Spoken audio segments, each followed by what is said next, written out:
Matthew's missing. I can't find him anywhere. He's not in his room. Oh, my God. What if he's run away? Honey, it's okay. It's not okay. Our son is missing. No, he's not. Look, he's not, all right?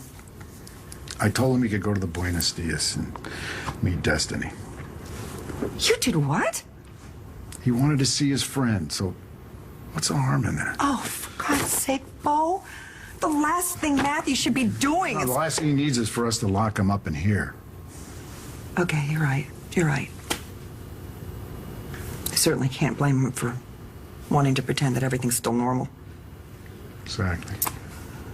Especially when... It's anything but normal.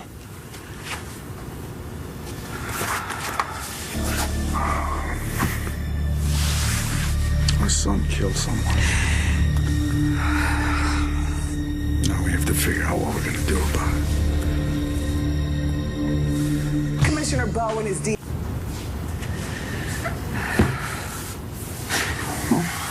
Well, everything's okay for the moment. Oh, how can you even say that? No, for the moment.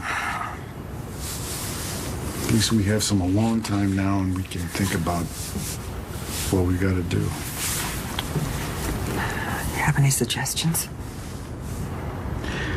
We can't just sit on it. I'm the commissioner of police. You're the district attorney. I know that. I know. And it got me thinking. When Matthew shot Eddie, Matthew was distraught. I mean, he was upset before he even got to the motel. Well, that's because he thought that I was cheating on you with the Knicks. Right, right. And then he runs into Eddie. And Eddie taunts him and tells him all about the filthy things that he's done to me. I mean, my God, it had to confuse and terrify Matthew even more. I mean, this is just a child who's thinking that the life that he's always known is over. You know? He's not a cold-blooded killer. The shooting was impulsive. It wasn't premeditated. Matthew's not a danger to anyone. No, but... But Clint is. Clint is. If Clint hadn't manipulated Matthew and got him all riled up, Matthew never would have pulled that trigger. Matthew never, ever would have shot Eddie. Everything that happened that night was Clint's fault, not Matthew's. Honey, look. We can blame Clint for what Matthew did all we want. But the truth is, it was Matthew that fired the gun. Now, we can't change that. Well, we can't give up. No. What we do, we hire a hotshot lawyer to help you build a strong defense. A hotshot lawyer? Yeah. You know, like Teo. Oh. No, well, somebody even better than that. And we use everything that you just said about extenuating circumstances. You think that'll work?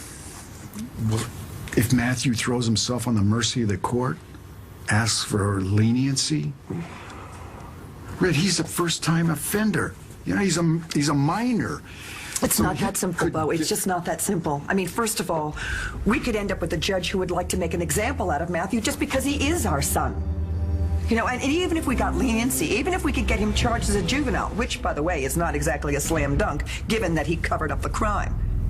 And even if we could establish extenuating circumstances, he does what you suggest, Matthew goes to prison for life. Even if Matthew turned himself in and entered a plea, I mean, even if Taya or some other brilliant, mythical, hotshot lawyer and I could figure out how to possibly cut the deal of the century for Matthew, I can see no way for Matthew to avoid prison time. And he's just a baby. He's just a baby. How can he possibly survive that? Honey, we don't have a choice. We can't just keep quiet about this forever. All right, and even if we tried, how would we live with that? How would we live with ourselves if we sent our son to prison? After all this time? Oh, we're both in shock right now over what Matthew's done.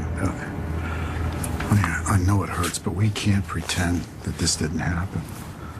I can't help it, because that's all I got. No, it isn't. Listen to me. I want you to imagine that Matthew's not your son. He's your client, okay? You're defending him, and you know what you would do. You would work on a plea, and then you would do everything you could to minimize the jail time.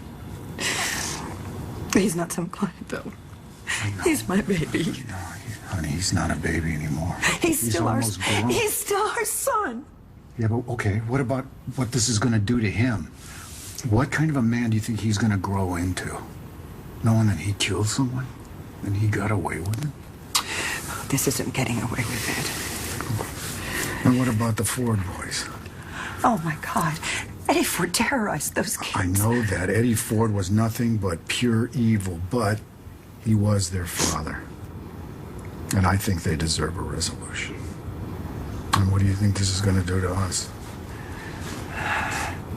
Knowing that we covered up a murder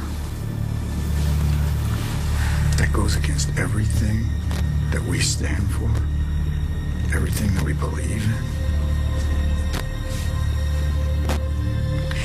Well, then I have to ask you, when it comes to crunch time, when that moment comes, can you actually see turning in your own son?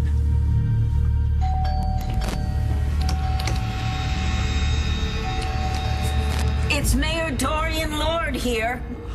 We need to talk about Eddie Ford's killer. I don't want to talk about this anymore.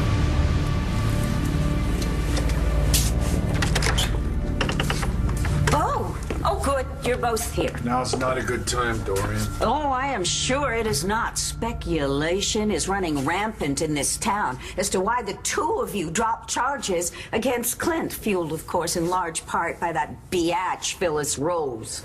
Is it? Yes. Popular opinion is that the two of you decided to get those wagons in a circle around Clint. Is that what happened? Oh, did you talk Nora into dropping charges against Clint after what he did to my husband, your son? Dorian, believe me, the last thing that we tried to do was protect Clint. You have video of Clint leaving the murder scene, carrying a weapon, and yet, for no reason, you released him with no explanation. We had our reasons for letting Clint go. And I think that you deserve to know what they are.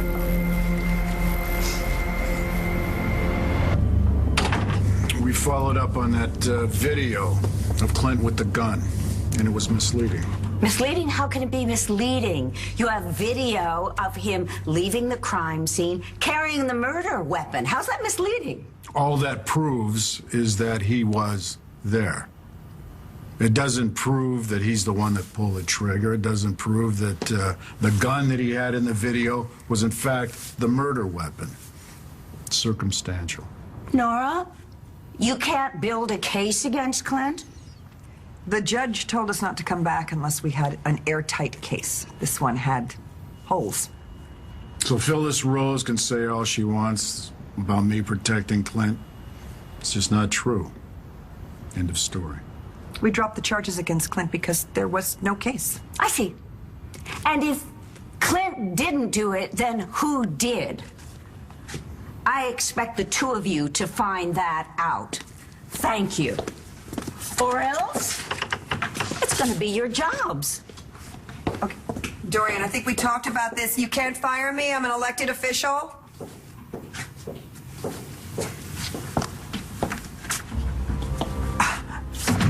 For a minute there, I really thought you were going to tell her about Matthew. No, I'm not going to say anything until we figure out what we're going to do. Right now, I'm going to see Clint.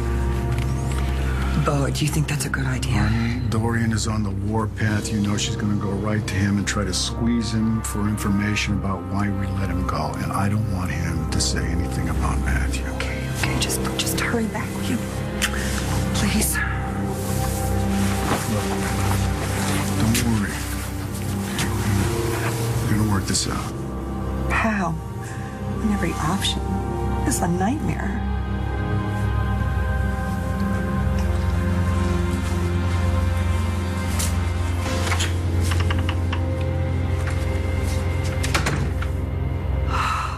I want you to find out who roughed up Shane Marasco at Landview High School. He's my grandson, that's who. And you make damn sure it never happens again. Oh. To what do I owe the pleasure? Dorian's sniffing around about Eddie Ford's murder. I need to know that you're going to keep your mouth shut about Matthew, since you're the only one who knows he did it. What's up with your friend? What do you mean? He bolted like a bat out of hell.